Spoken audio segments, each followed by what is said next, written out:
Hello friends, welcome to NIC classes. इस class में मैं एक्सप्लेन करने जा रहा हूं topic protection and security in operating system.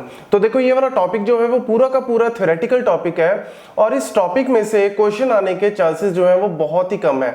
लेकिन ऑपरेटिंग सिस्टम को जब हमने कंप्लीट करना है पूरा का पूरा, तो just for the sake of completion ये टॉपिक करवाना जो है वो जरूरी हो जाता है, ताकि कहीं ना कहीं कुछ कुछ पॉइंट्स आपके माइंड में चले जाएं, कुछ कुछ पॉइंट्स आप सुन लो और उन पॉइंट्स को आप नोट कर लो। मे बी अगर वो कवर करें टॉपिक, या मे बी अगर वो एक आधा क्वेश्चन डालने की कोशिश करें, तो बहुत ही बेसिक लेवल का हो सकता है कोई ना कोई थ्योरेटिकल क्वेश्चन आ जाए। तो स्टार्ट करते हैं सबसे पहले प्राइवेसी एंड सिक्योरिटी से। तो प्राइवेसी बोल लो या प्रोटेक्शन बोल लो, बेसिकली प्राइवेसी का मतलब क्या होता है कि कोई मेरे को अनऑथराइज्ड पर्सन बीच में क्या ना करे, इंटरफेयर ना करे। मतलब जैसे अगर हम रैम की बात करें तो रैम में मल्टीपल प्रोसेसेस हमारे जो हैं, मतलब मल्टीपल प्रोसेसेस रैम में एग्जिस्ट कर रहे हैं एक ही टाइम पे। तो हम चाहते हैं कि एक प्रोसेस जो है वो दूसरे प्रोसेस के एड्रेसेस में कोई इंटरफेयर ना करे। और ऐसी अगर हम बात करें अनऑथराइज्ड पर्सन, अनऑथराइज्ड मतलब जिसको हमने ऑथराइज किया ही नहीं, वो लोग जो है या वो पर्टिकुलर प्रोसेसेस हमारे रिसोर्सेज को यूटिलाइज ना करें। तो बेसिकली सिक्योरिटी, प्राइवेसी, प्रोटेक्शन जो है उसका मतलब यही है। और ये टर्म्स जो है ऑपरेटिंग सिस्टम में नहीं है, आप अब डेली लाइफ में इन टर्म्स को सुन रहे होगे। हैकिंग है, या फिर अगर हम बात करें phishing attack, denial of service, बहुत सारे आपने ऐसे ऐसे वर्ड सुने होंगे।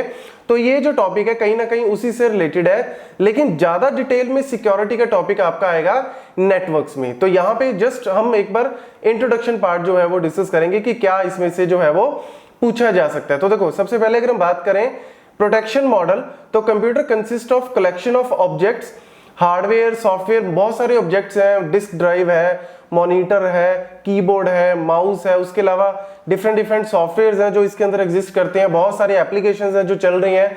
तो हम चाहते हैं कि उनको प्रॉपर तरीके से यूटिलाइज किया जाए। उनको हम क्या बोल रहे हैं? Multiple objects. अब देखो, each object has a unique name and can be accessed through a well defined set of operation. अब ऑपरेटिंग सिस्टम करता है क्या है, जितने भी हमारे हार्डवेयर इसके अंदर है, जितने भी हमारे सिस्टम के अंदर जो भी चीजें हैं ना, उनको यूनिक नेम से या यूनिक आईडी से जो ऑपरेटिंग सिस्टम है वो रिकॉग्नाइज करता है। और वो चाहता है कि प्रॉपर तरीके से, क्योंकि रिसोर्स एलोकेटर की तरह काम करता है। और रिसोर्स एलोकेटर ऑब्वियसली तभी प्रॉपरली काम करेगा अगर सारे रिसोर्सेज को प्रॉपर तरीके से यूटिलाइज किया जाए। और जो प्रोसेस ऑथराइज्ड प्रोसेस अगर डिमांड कर रहा है तो उसको हम प्रॉपर तरीके से रिसोर्सेज प्रोवाइड कर सकें। और प्रोटेक्शन की प्रॉब्लम क्या है यहाँ पे? Ensure that each object is accessed correctly and only by those processes that are allowed to do so. मतलब जिनको हमने ऑथराइज की है, जिनको हमने परमिशन दी है, जैसे आपके कॉलेज यूनिवर्सिटी में आपने एडमिशन लिया, आपको आइडेंटिटी कार्ड मिला है, ठीक है, आप ऑथराइज्ड हो, आप ऑथराइज्ड हो, यूनिवर्सिटी में जाके कोई क्लास लगा सकते हो, ठीक है, किसी टीचर से बात कर सकते हो, क्योंकि आप ऑथराइज्ड पर्सन हो। तो ऑथराइज्ड पर्सन अगर रिसोर्सेज को यूज कर रहा है दैट इज फाइन, लेकिन अनऑथराइज्ड पर्सन, अगर अनऑथराइज्ड पर्सन उस चीज को यूज करेगा तो ऑब्वियसली ऑथराइज्ड पर्सन तो वेट ही करते रह जाएंगे। और अनऑथराइज्ड पर्सन ऑब्वियसली क्यों यूज करेगा? कहीं ना कहीं उसके मन में होगा कि यार मैं इस सिस्टम को कुछ ना कुछ हार्म पहुंचाऊं, मतलब इस सिस्टम में कुछ ना कुछ खराबी करने की कोशिश करूं।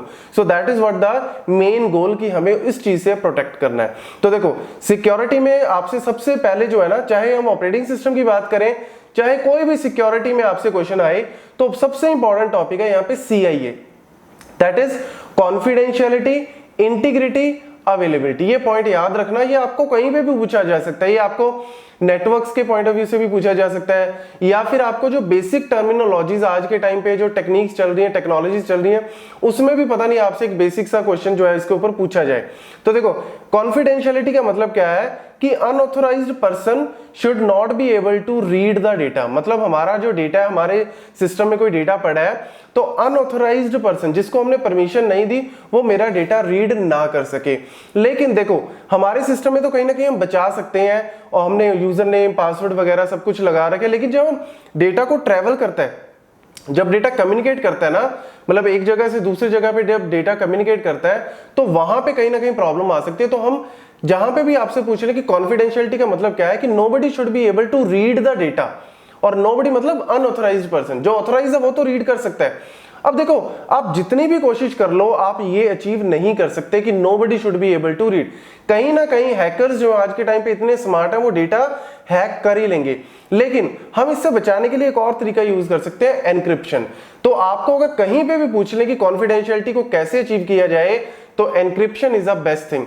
एनक्रिप्शन से हम करते क्या है कि जो प्लेन टेक्स्ट है, जो डेटा हमें एक्चुअल में दिख रहा है, हम उसको साइफर टेक्स्ट में कन्वर्ट कर देते हैं, ताकि कोई बंदा अगर डेटा को देखेगा, वो डेटा को देख तो सकता है लेकिन उसको समझ नहीं पाएगा, क्योंकि वो एक्चुअल में ओरिजिनल डेटा नहीं है, उसको हमने कन्वर्ट करके किसी और फॉर्म में दे दिया। ऐसे ही व्हाट्सएप है, फेसबुक है, ये सारी की सारी एप्लीकेशंस हैं, ये सारी की सारी जो है वो एनक्रिप्शन टेक्निक्स को यूज करती हैं, ताकि जब डेटा एक सिस्टम से दूसरे सिस्टम में जाता है तो वो एनक्रिप्ट होके जाता है और दूसरे सिस्टम में वो डिक्रिप्ट हो जाता है। बट ज्यादा डिटेल में नहीं जाना, लेकिन अगर आप ज्यादा डिटेल में एनक्रिप्शन वगैरह और ये सब समझना चाहते हो तो ये हम नेटवर्क्स में ज्यादा डिटेल में करेंगे। लेकिन अभी भी अगर आप समझना चाहते हो तो इसके ऊपर ऑलरेडी मैंने अलग से वीडियोस बनाई हुई हैं, जिसमें आपको पूरी एनक्रिप्शन डिक्रिप्शन के बारे में मैंने एक्सप्लेन किया हुआ है, तो आप वो वीडियोस जो है वो चेक कर सकते हैं। नेक्स्ट आता है breach of integrity. Breach of integrity का मतलब क्या है कि unauthorised modification in the data. मतलब हम चाहते हैं कि इंटीग्रिटी हमारी अचीव हो, मतलब डेटा में कोई भी मॉडिफाई ना कर पाए, अनऑथराइज्ड पर्सन मॉडिफाई ना कर पाए। लेकिन कहीं ना कहीं ब्रीच हो सकता है, कोई ना कोई लूप होल, वल्नरेबिलिटीज हो सकती हैं, जहां से बंदा जो है वो सिस्टम में एंटर करके मॉडिफाई कर सके। देन ब्रीच ऑफ अवेलेबिलिटी, मतलब डेटा शुड बी 24/7 अवेलेबल। देखो जीमेल है, आपका फेसबुक है, सारी की सारी एप्लीकेशन 24/7 डेटा अवेलेबल प्रोवाइड करते हैं। ऐसा नहीं है कि किसी ने डिनायल ऑफ सर्विस अटैक लगाया या distributed denial of service attack लगाया तो सिस्टम जो है वो ठप हो गया। ऑल्दो इनके ऊपर अटैक्स बहुत होते हैं, डेली बेसिस पे अटैक हो रहे हैं, लेकिन उन्होंने फिर भी अपना जो है सिस्टम इस तरीके से रोबस्ट किया हुआ है कि कहीं ना कहीं अवेलेबिलिटी को वो 24/7 बना के रखते हैं। Then theft of service, unauthorised use of the resources. आपके सिस्टम को अगर कोई अनऑथराइज तरीके से यूज कर रहा है तो कहीं ना कहीं ऑब्वियसली थेफ्ट ऑफ सर्विस है, मतलब आपके जो जितनी भी एप्लीकेशंस चल रही हैं वहां से डेटा चोरी हो सकता है, वहां से कोई ना कोई प्राइवेसी, कोई ना कोई आपकी इंफॉर्मेशन लीक हो सकती है।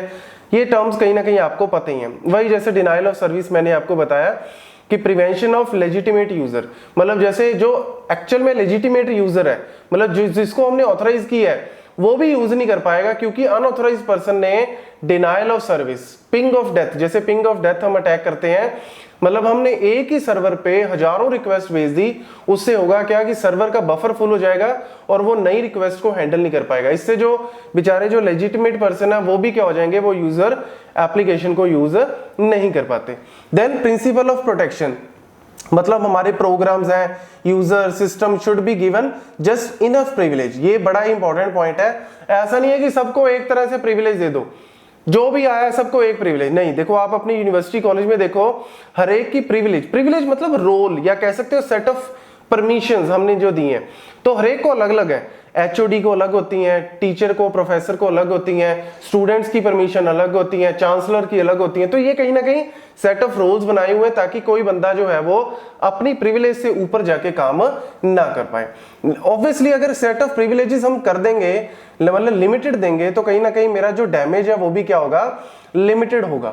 Then can be static during the life of a time, during the life of a process. ये भी हो सकता है कि हम प्रिविलेजेस को एक पर्टिकुलर प्रोसेस के लिए दें, जब प्रोसेस कंप्लीट हो जाए तो प्रिविलेजेस उससे वापस ले लें। ऐसा नहीं कि पूरी लाइफ टाइम के लिए कोई प्रिविलेज दे दी, ठीक है, देना चाहते हो वो, मतलब कहीं ना कहीं एडमिनिस्ट्रेटर जो है ना वो इन चीजों का पूरा जो है वो ध्यान रखते हैं।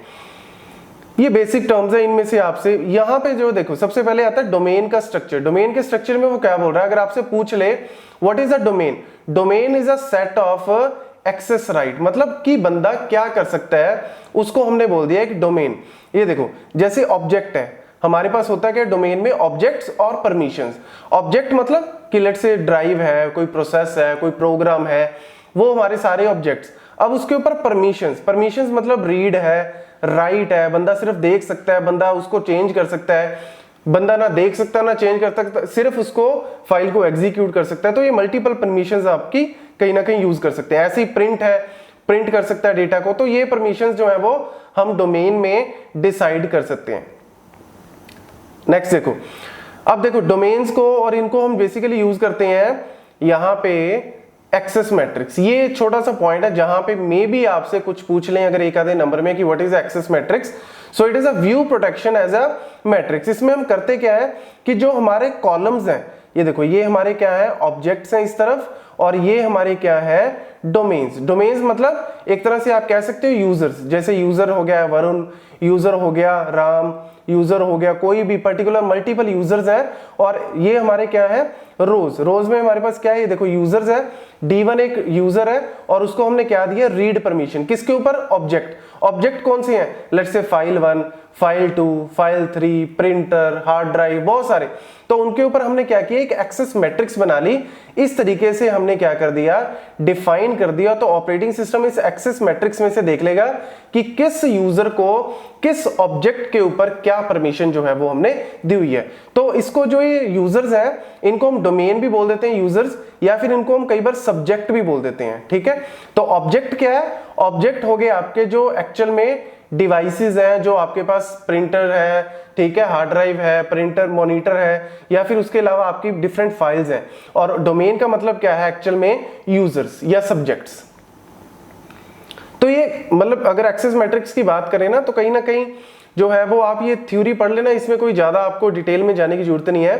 ये मतलब अगर कम लिमिटेड नंबर ऑफ यूजर्स हैं या लिमिटेड नंबर ऑफ सब्जेक्ट हैं तब तो काम करेगा, लेकिन अगर बहुत सारे यूजर्स हैं, बहुत सारे सब्जेक्ट हैं और उनको मल्टीपल परमिशन दे रहे हैं तो फिर कहीं ना कहीं मैट्रिक्स आपकी बहुत बड़ी बन जाती है।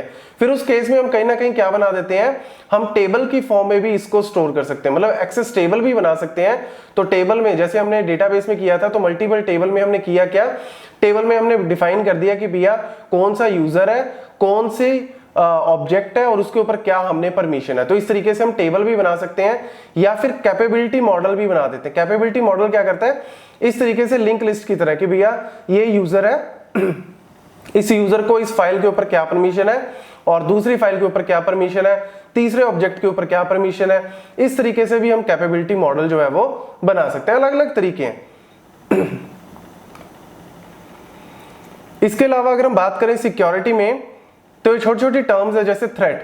Threat is a potential security violation. देखो थ्रेट का मतलब क्या है, जैसे चाइना डेली बेसिस पे थ्रेट देता है कि भैया ये कर देंगे वो कर देंगे, ठीक है। और अटैक का मतलब क्या है, जब थ्रेट अटैक में कन्वर्ट हो जाए, मतलब थ्रेट अभी क्या है कहीं ना कहीं खतरा है, लेकिन अटैक मतलब क्या है कि ऑलरेडी हैपन हो चुका है। गेटिंग द पॉइंट, मतलब अटेम्प्ट क्या है, attack is a attempt to breach the security.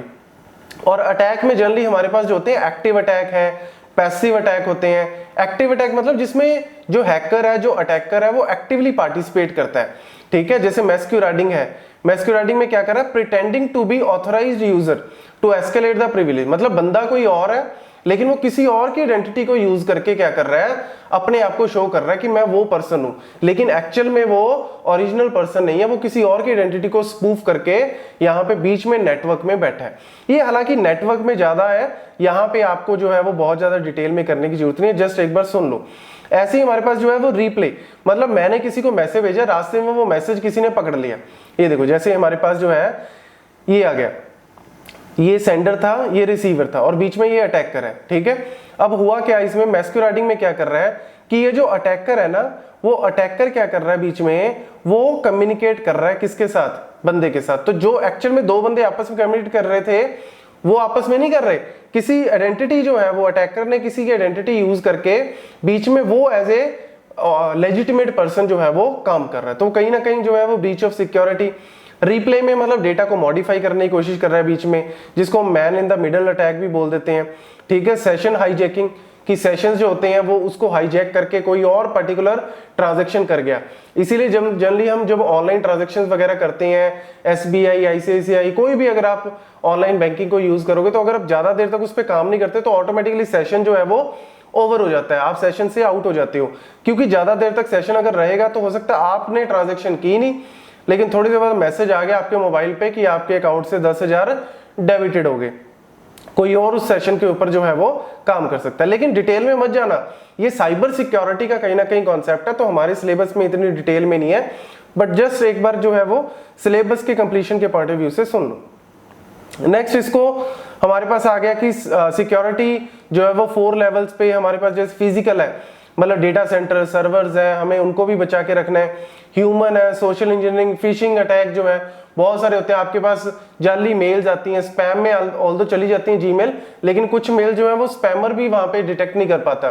तो आपने गलती से वो मेल खोल ली, लिंक पे क्लिक कर लिया, लिंक पे क्लिक करते ही क्या होगा, आपका जो इंफॉर्मेशन है, मतलब एक तरह से वायरस होते हैं उनके साथ अटैच, जो एग्जीक्यूटेबल होते हैं, मतलब एग्जीक्यूट हो जाएंगे आपके सिस्टम में और वो सिस्टम को हार्म करने की कोशिश करेंगे। ऐसी ऑपरेटिंग सिस्टम लेवल पे कि कहीं ना कहीं यहाँ पे प्रोटेक्शन मैकेनिज्म लगाने बहुत जरूरी है। नेटवर्क लेवल पे भी हमें कहीं ना कहीं प्रोटेक्शन करना जो है वो बहुत जरूरी है।